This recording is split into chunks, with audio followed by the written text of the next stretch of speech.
quero saudar os irmãos com a graça e a paz do Senhor Jesus. Graças a Deus por estarmos mais uma vez, mais uma noite na casa do Senhor, podendo louvá-lo e adorá-lo. Vamos abrir a palavra de Deus em 2 Reis 18.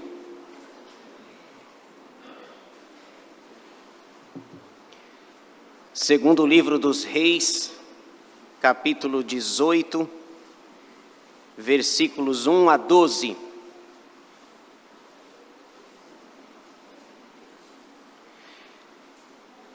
Lido o texto, eu peço que os irmãos mantenham a sua Bíblia aberta para a exposição dessa passagem da Escritura. 2 Reis 18, versículos 1 a 12. Diz assim a palavra de Deus. No terceiro ano de Oséias, filho de Elá, rei de Israel, começou a reinar Ezequias, filho de Acás, rei de Judá. Tinha 25 anos de idade quando começou a reinar e reinou 29 anos em Jerusalém. Sua mãe se chamava Abi e era filha de Zacarias. Fez ele o que era reto perante o Senhor, segundo tudo o que fizera Davi seu pai. Removeu os altos, quebrou as colunas e deitou abaixo o poste ídolo, e fez em pedaços a serpente de bronze que Moisés fizera, porque até aquele dia os filhos de Israel lhe queimavam incenso e lhe chamavam Neustã. Confiou no Senhor, Deus de Israel, de maneira que depois dele não houve seu semelhante entre todos os reis de Judá, nem entre os que foram antes dele. Porque se apegou ao Senhor, não deixou de segui-lo e guardou os mandamentos que o Senhor ordenara a Moisés. Assim, foi o Senhor com ele. Para onde quer que saía, lograva bom êxito. Rebelou-se contra o rei da Assíria e não o serviu. Feriu ele os filisteus até Gaza e seus limites, desde as atalaias dos vigias até a cidade fortificada.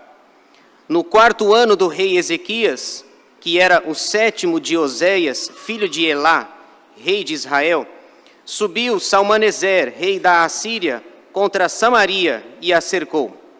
Ao cabo de 3 anos foi tomada.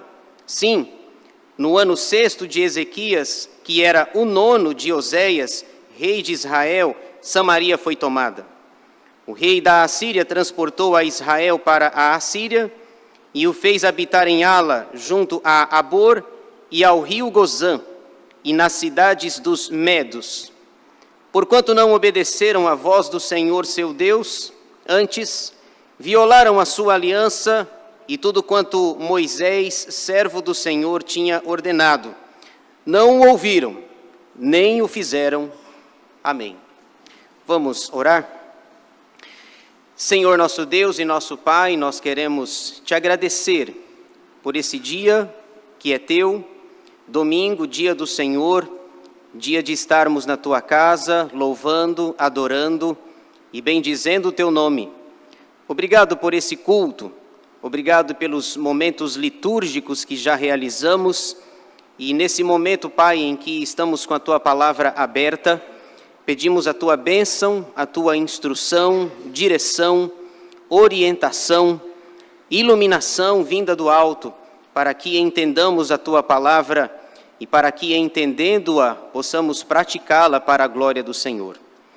Aquieta, Senhor, a nossa mente e o nosso coração e que nós estejamos voltados para ti e para a tua palavra nessa noite. Queremos aprender, queremos ser ensinados por meio da tua palavra. Oramos agradecidos em nome de Jesus. Amém. Marcas de um servo de Deus. Esse é o tema que eu gostaria de tratar com os irmãos nessa noite. Marcas de um servo de Deus. Irmãos, introdutoriamente, é preciso dizer que todos nós somos servos de Deus. Você e eu fomos chamados para servi-lo, para trabalhar em alguma área da igreja e do seu reino, naquilo que nós temos dons, talentos, aptidões, naquilo que o Senhor mesmo nos capacitou para fazer. Você e eu somos servos de Deus. E às vezes a gente escuta uma frase que é meio comum, mas na verdade é errada. A gente escuta às vezes na igreja, né? Conheci um fulano, ele é um grande servo de Deus. Já ouviram isso? Na verdade, ou você é grande, ou você é servo. As duas coisas, ao mesmo tempo, não dá. Afinal de contas, seguindo a minha teologia, nada boa nem profunda, né? Uma coisa é uma coisa e outra coisa é outra coisa. Ou você é grande, ou você é servo. Não existe essa ideia, a gente escuta, por exemplo, Elias foi um grande servo de Deus. Moisés foi um grande servo de Deus. Não, ele foi servo. A expressão junta, grande servo, é contraditória, porque o servo nunca é grande, o servo é pequeno, o servo serve, o servo está para trabalhar e servir na obra do Senhor. Como servos de Deus que vocês e eu somos, é preciso que nós levantemos uma pergunta: como identificar um servo e uma serva de Deus? Quais as marcas, quais as virtudes, as características que o identificam, seja de perto ou seja de longe?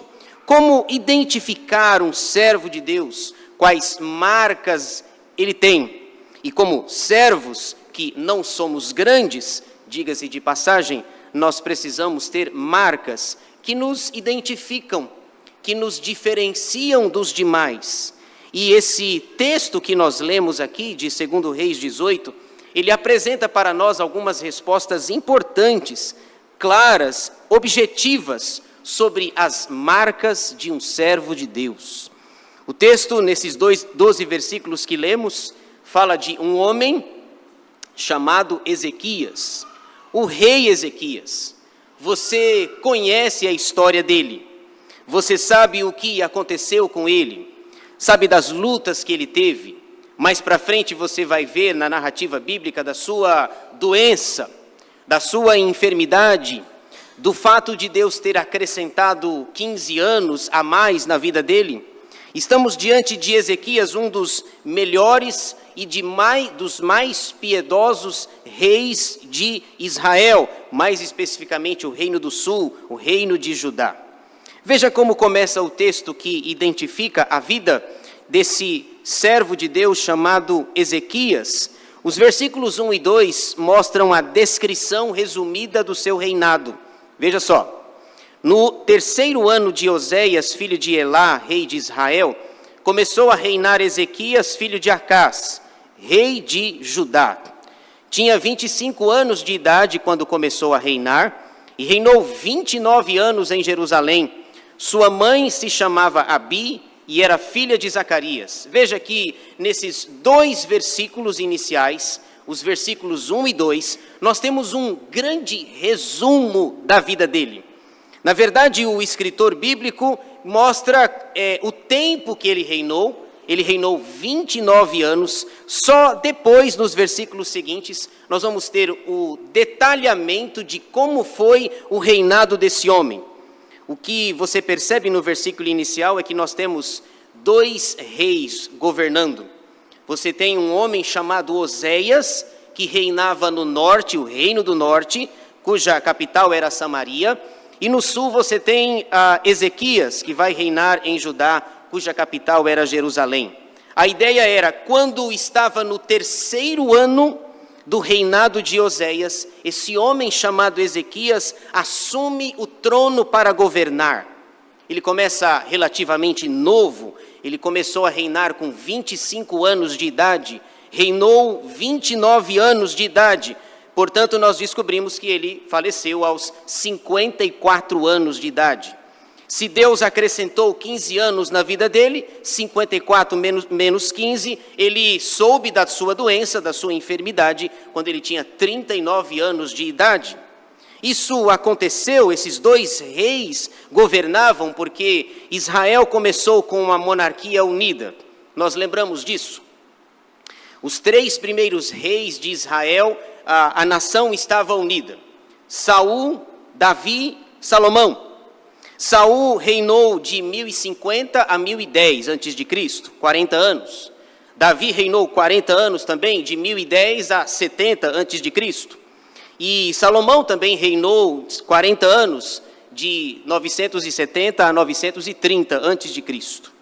No ano 930, Salomão morre, o reino é dividido, essa história está contada através do seu filho Roboão, está lá em 1 Reis, no capítulo 12, e portanto você tem dois reis, um reino do norte, um reino do sul. O tempo avança.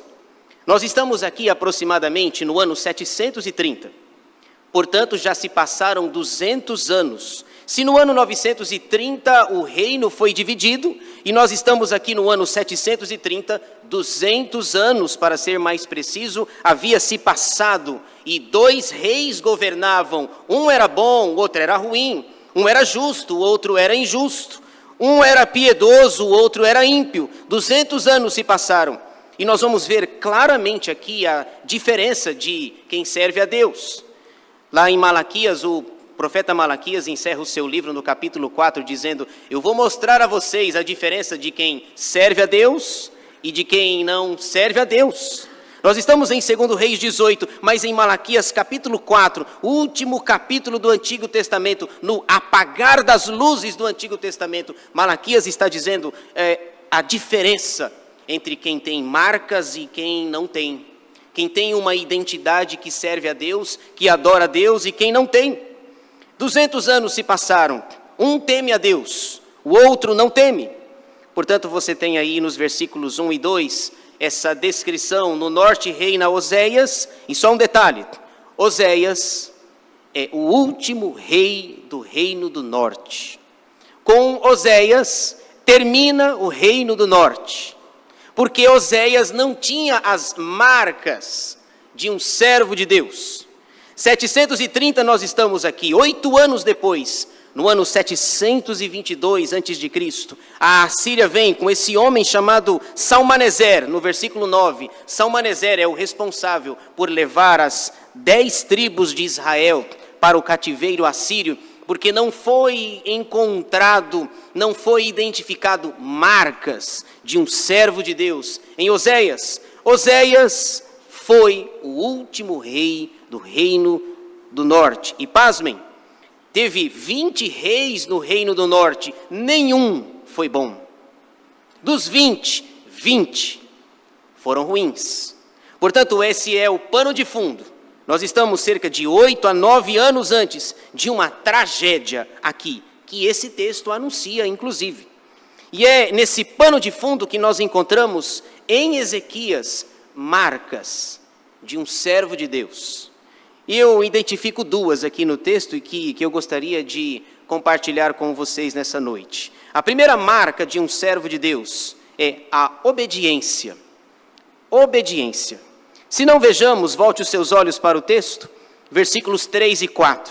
Eu resumo os versículos 3 e 4 na palavra obediência. Fez ele o que era reto perante o Senhor, segundo tudo o que fizera Davi, seu pai. Você está acostumado e habituado, quando você lê o relato dos reis, em que há justamente essa descrição. Quando o escritor bíblico fala de um rei, ele diz: fez ele o que era reto, ou fez ele o que era mal. A descrição de 29 anos de governo é que Ezequias fez o que era reto perante o Senhor. E o que é, trocando em miúdos, fazer o que é reto perante o Senhor, senão obedecer? A primeira marca de um servo de Deus é a obediência. Ele faz o que é reto, segundo Davi, não seu pai, porque Davi já tinha falecido. Davi como referência, como ancestral, como aquele que vai trazer o Messias do futuro. Fazer o que é reto, em outras palavras, trocando em miúdos, é obedecer a Deus. Obedecer a sua lei, a sua palavra, os seus estatutos. Veja só, enquanto Ezequias obedece, Oséias desobedece e é punido. Veja aí no versículo 12 do nosso texto. Enquanto Ezequias obedece, Oséias desobedece e é punido. Versículo 12. Porquanto não obedeceram à voz do Senhor seu Deus, antes violaram a sua aliança e tudo quanto Moisés, servo do Senhor, observe que não tem Moisés, grande servo do Senhor, tinha ordenado, não ouviram, nem o fizeram. Fazer o que é reto, portanto, significa obedecer.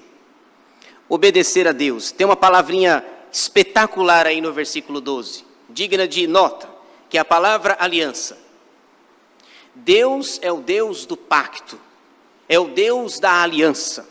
Você percebe em todas as páginas do Antigo Testamento, o Deus da aliança, o Deus que fez uma aliança com Adão, depois que renovou a aliança com Sete, renova com Noé, depois renova com Abraão, com Isaac, Jacó, José, os patriarcas, Moisés, Josué, Davi, Salomão, os descendentes e com Ezequias. Deus é o Deus das alianças, o Deus do pacto.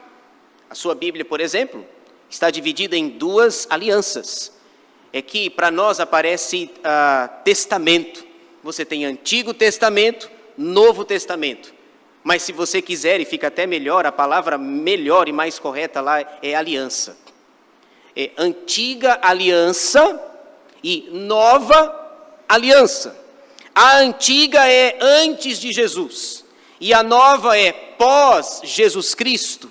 A sua Bíblia é dividida em antiga aliança e nova aliança, porque testamento para nós soa como diferente. Quando a gente ouve testamento, a gente assemelha com morte, alguma coisa dessa natureza. O que está acontecendo é que esse servo de Deus chamado Ezequias, ele obedece a Deus, ele leva a sério algo que Deus leva muito a sério, aliança. Deus é o Deus do pacto, o Deus da aliança. Lembram-se o que aconteceu, Gênesis 6-9, depois do dilúvio? Deus coloca um arco-íris do céu, para mostrar, esse é o meu pacto, essa é a minha aliança, é obedecer a Deus, obedecer ao Senhor. Veja o que ele faz nessa obediência que ele tem com Deus, versículo 4, removeu os altos, quebrou as colunas e deitou abaixo o poste ídolo, e fez em pedaços a serpente de bronze que Moisés fizera, porque até aquele dia os filhos de Israel lhe queimavam incenso, e lhe chamavam Neustã. O que ele faz em decorrência dessa obediência é limpar, fazer uma faxina espiritual e tirar a idolatria presente da cidade de Judá. Ele quebra as colunas, o poste ídolo e tinha uma serpente. Lembra-se dessa serpente? Essa serpente deu um trabalho na vida do povo. Essa serpente foi construída, a história dessa serpente aqui, está registrada lá em Números, no capítulo 21, no versículo 9. Quando o povo de Israel estava no deserto e reclamando de tudo, reclamava porque não tinha comida e reclamava porque não tinha água, e daqui a pouco Deus fez com que da areia do deserto subissem cobras, serpentes, que picavam o povo, e as pessoas estavam morrendo pelas picadas dessas serpentes. E Deus disse, Moisés, construa uma haste, uma serpente de bronze, e todo mundo que olhar para essa serpente será curado.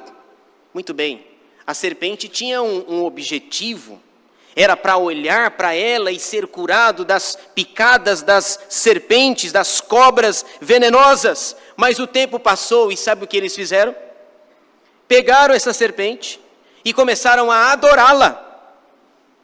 Eu fiz umas contas mais ou menos, no dia que Moisés levantou essa serpente, nos dias que Ezequias destrói essa serpente, 800 anos. 800 anos se passaram desde aquele dia em que Deus disse, Moisés, construa essa serpente, as pessoas devem olhar para ela.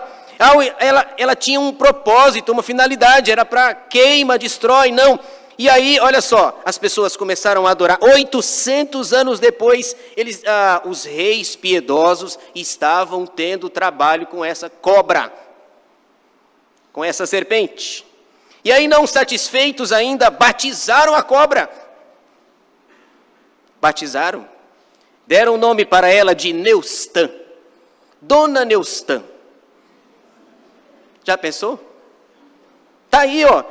Queimavam incenso e adoraram, Neustã significa pedaço de bronze ou pedaço de prata, alguma coisa. 800 anos é preciso vir um homem piedoso, um homem que está preocupado com a aliança de Deus para destruir essa cobra. 800 anos se passaram. Veja, Jesus fala dessa serpente. Jesus falou dela, lá no Novo Testamento. João capítulo 3, versículo 14. Jesus estava conversando com Nicodemos. Aquela conversa, Nicodemos vai à noite, porque estava com medo de ser visto pelos seus colegas lá de Sinédrio, o tribunal eclesiástico judaico, e a conversa está terminando, e Nicodemos pergunta como pode um homem velho voltar ao ventre da mãe. A conversa está terminando e Jesus diz assim: assim como Moisés levantou a serpente no deserto, assim importa que o Filho do Homem também seja levantado da terra. Era um exemplo, um modelo, mas não para batizá-la carinhosamente de Dona Neustã. Não tem nada a ver. Uma coisa é uma coisa, gente. Nada a ver. Ezequias, preocupado em obedecer a Deus, destrói, acaba com a idolatria dominante na cidade, destrói com essa serpente que já tinha 8 séculos, que dava trabalho. Neustã. Jesus faz o exemplo, conta o exemplo na época de Moisés. Obediência. Obediência. Outro exemplo interessante sobre obediência. 1 Samuel 15.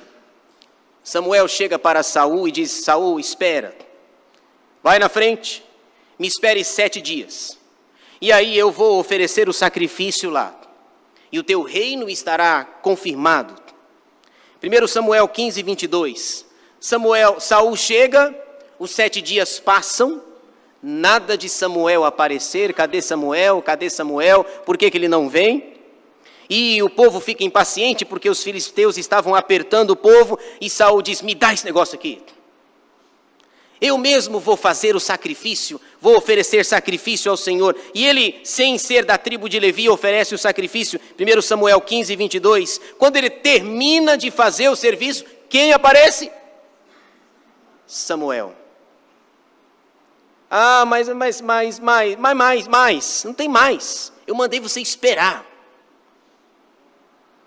E aí Samuel diz para Saul: olha, se você tivesse esperado mais um pouquinho, o teu reino teria sido confirmado, e você reinaria, a tua descendência seria perpétua.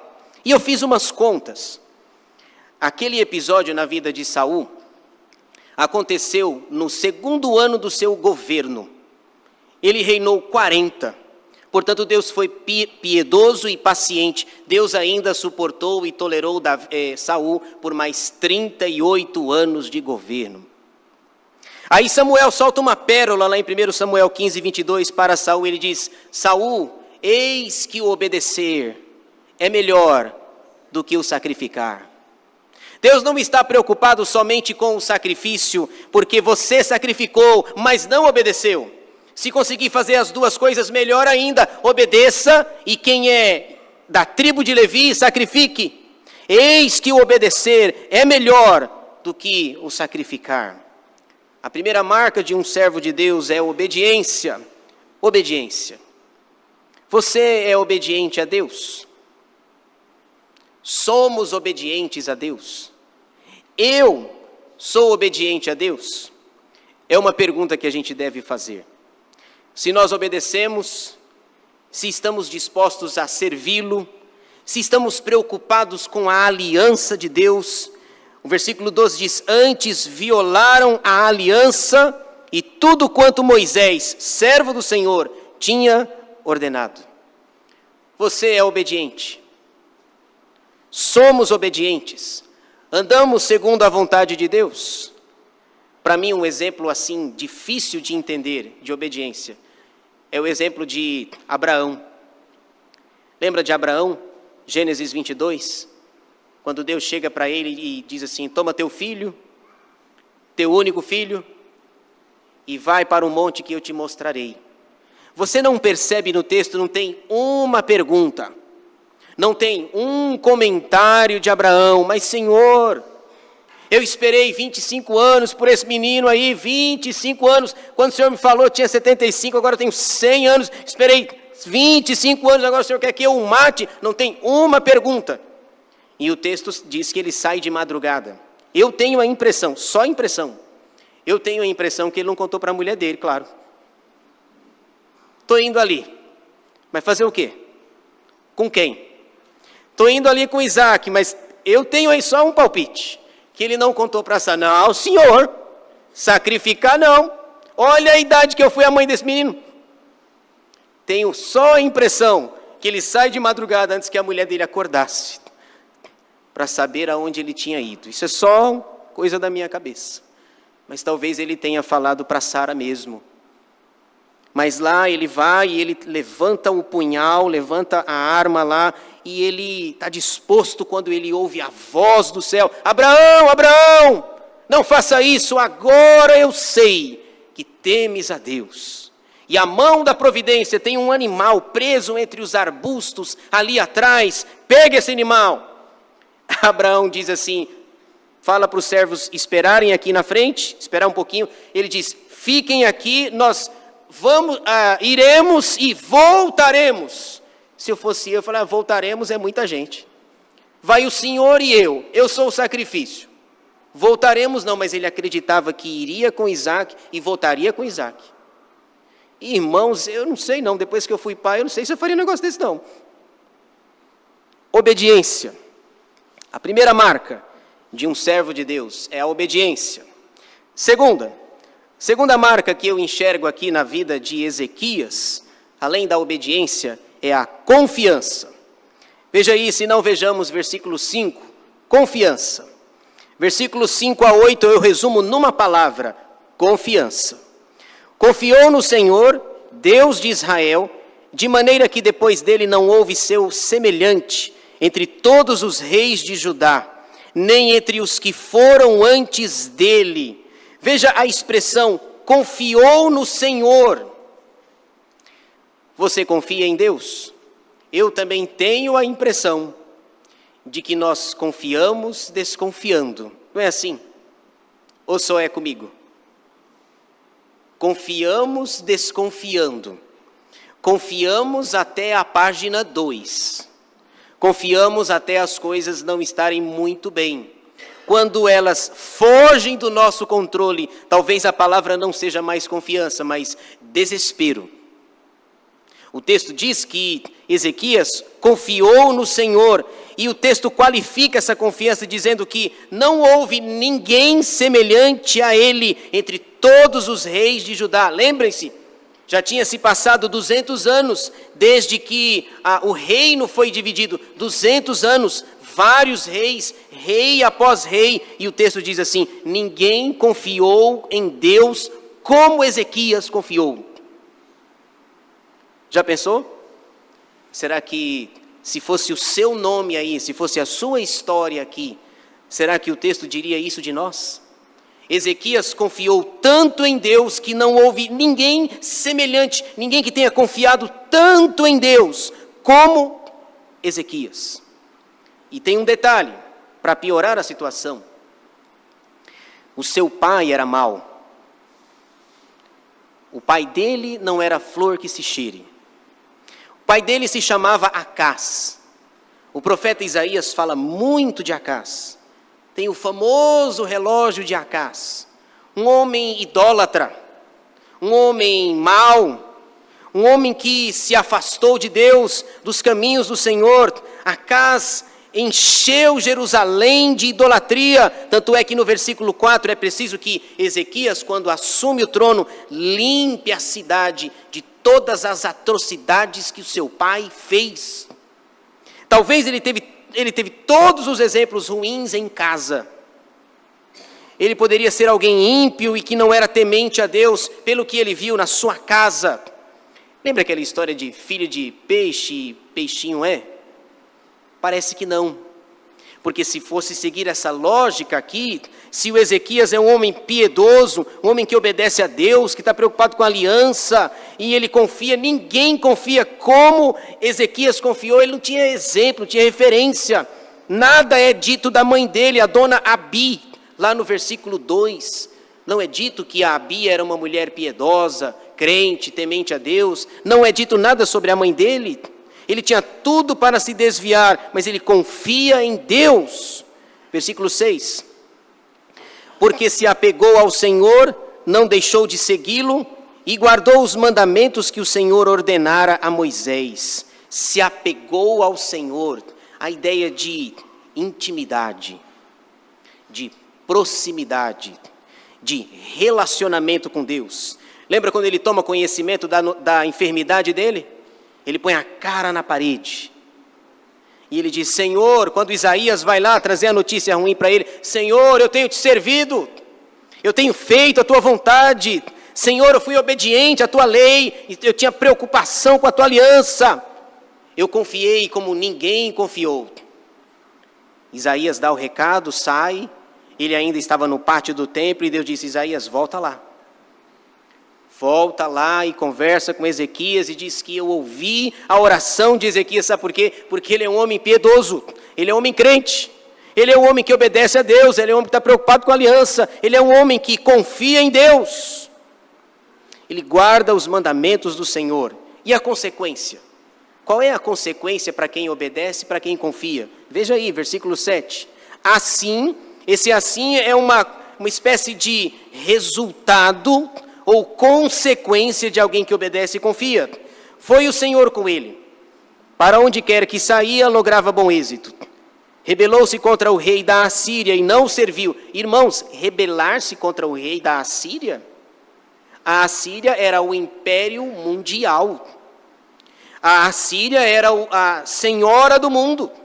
Antes dos assírios foi o império egípcio. Agora o grande império mundial é a Assíria. Eles nem tinham forças, poder, arma, coisas bélicas para lutar. Rebelar-se contra o rei da Assíria, Salmaneser, o rei do mundo, ou é doido, ou não tem juízo, ou confia em Deus. Ou entende aquela frase: se o Senhor é por nós, quem será contra nós? A consequência, aliás, quando eu leio o versículo 7, eu me lembro de José do Egito. Não sei se você se lembra da história? Tudo que ele fazia lograva êxito. Gênesis 39, está lá José na casa de Potifar, injustiçado, mas o que ele colocava a mão, ele lograva, é a mesma expressão. Ele lograva bom êxito em tudo aquilo que fazia. Ele afronta o Senhor do mundo, Salmaneser, descrito aqui no texto. Veja só, ele luta mais, versículo 8, feriu ele os filisteus até Gaza, e seus limites, desde as atalaias dos vigias até a cidade fortificada. Os filisteus eram uma pedra no sapato de Israel. Na época de Davi, Davi lutava o tempo todo contra os filisteus. Ele vencia vários inimigos, mas quando chegava lá contra os filisteus, dava problema. Lembra de um homem, por exemplo? Gigante. Um gigante Golias. Eu medi a altura do Golias, viu, gente? Estava lendo aqui a história dele e eu medi a altura. Golias tinha 2,92 metros. Para ser mais exato. 2,92 metros, faltando 8 centímetros para 3 metros de altura.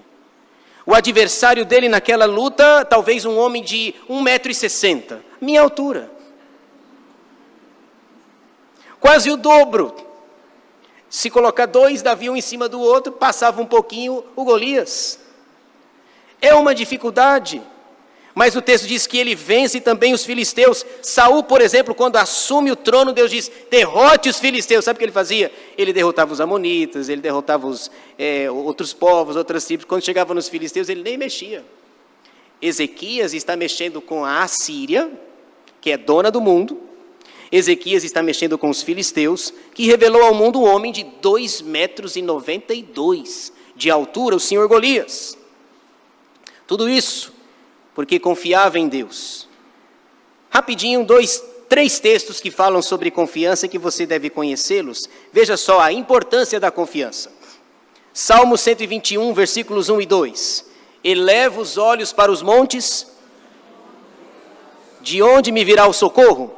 O meu socorro vem do Senhor que fez o céu e a terra. O que é isso? Confiança. Salmo 125:1. Os que confiam no Senhor são como o monte de Sião. Viram como vocês conhecem? Que não se abala, mas permanece firme para sempre. Agora outro, Abacuque 3. Abacuque é aquele homem que Deus manda subir na torre de vigia. Os babilônios querem invadir Jerusalém. A situação está adversa, contrária. Ele sobe na torre de vigília e em Abacuque 2:4, a única resposta que Deus disse para ele é o justo, eis o soberbo, sua alma não é reta nele, mas o justo viverá pela fé. Não era essa a resposta que Abacuque queria ouvir. Mas ele termina o seu livro dizendo, tem até uma música aí que a gente canta e conhece, né? Uma música evangélica, Abacuque 3, 17 e 18. Ainda que a figueira não floresça, nem haja fruto na vide, o produto da oliveira minta, e os campos não produzam mantimento, as ovelhas sejam arrebatadas do aprisco, e nos currais não haja gado. Todavia, eu me alegro no Senhor e exulto no Deus da minha salvação. Mas que nome que eu dou para isso? Confiança. Confiança. O versículo 5 diz que ninguém confiou em Deus como Ezequias. Marcas de um servo de Deus. Obediência é a primeira. Confiança é a segunda. Agora nós terminamos com um desastre, o desastre anunciado. O que a falta de obediência e o que a falta de confiança faz. O desastre anunciado no Reino do Norte. Chegamos finalmente em 722. Cai o Reino do Norte. Versículo 9, acompanhe a leitura. No 4º ano do rei Ezequias, esse homem obediente e que confia em Deus, que era o 7º de Oséias, último rei do norte, filho de Elá, rei de Israel, subiu Salmaneser, senhor do mundo, rei da Assíria, contra Samaria e a cercou. Ao cabo de 3 anos, foi tomada. Sim, no ano 6º de Ezequias, que era o 9º de Oséias, rei de Israel, Samaria foi tomada. O rei da Assíria transportou a Israel para a Síria e o fez habitar em Ala, junto a Abor e ao rio Gozã, e nas cidades dos Medos. Porquanto não obedeceram à voz do Senhor seu Deus, antes violaram a sua aliança e tudo quanto Moisés, servo do Senhor, tinha ordenado. Não o ouviram, não ouviram Moisés, nem o fizeram, nem fizeram aquilo, não ouviram Moisés e não fizeram o que Moisés manda fazer. Marcas de um servo de Deus. Você é obediente? Você confia em Deus? A ponto de ser destacado como esse homem chamado Ezequias? E ainda uma nota em tempo sobre idolatria. Talvez você fique, poxa, mas por que eles pegaram aquela serpente e adoraram ela, deram um nome para ela e ficaram adorando? Calvino dá uma resposta que eu entendo que é espetacular. Calvino diz o seguinte: o coração do homem é uma fábrica de ídolos. Nós estamos falando do povo de Deus, que conhecia a lei de Deus, e eles resolveram adorar uma serpente, um pedaço de bronze. O coração do homem é uma fábrica de ídolos.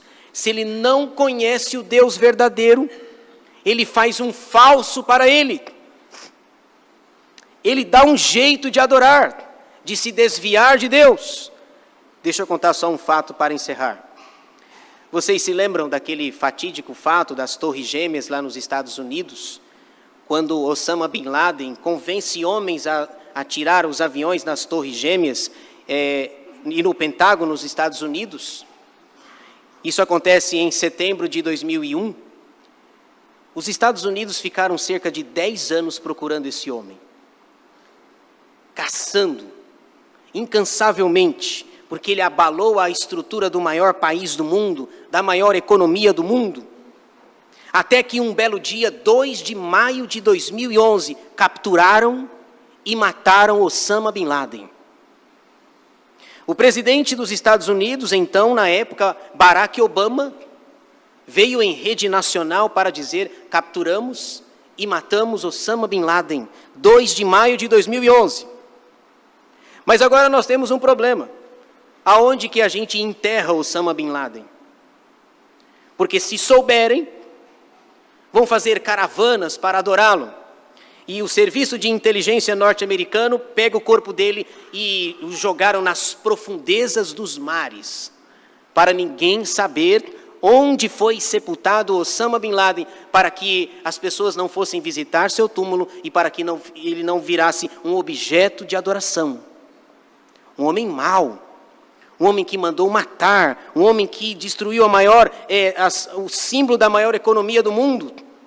As pessoas ainda iriam adorar Osama Bin Laden. Por quê? Calvino tem razão. Porque o coração do homem é uma fábrica de ídolos. Se ele não encontra o Deus verdadeiro, ele faz um falso para ele. Ezequias disse: eu preciso varrer isso aqui. Eu preciso tirar essa idolatria toda. Preciso acabar com essa Neustã. Que Neustã o quê? Marcas de um servo de Deus.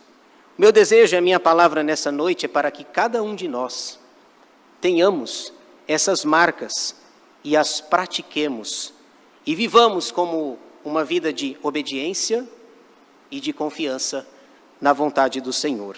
Que Deus nos abençoe. Amém.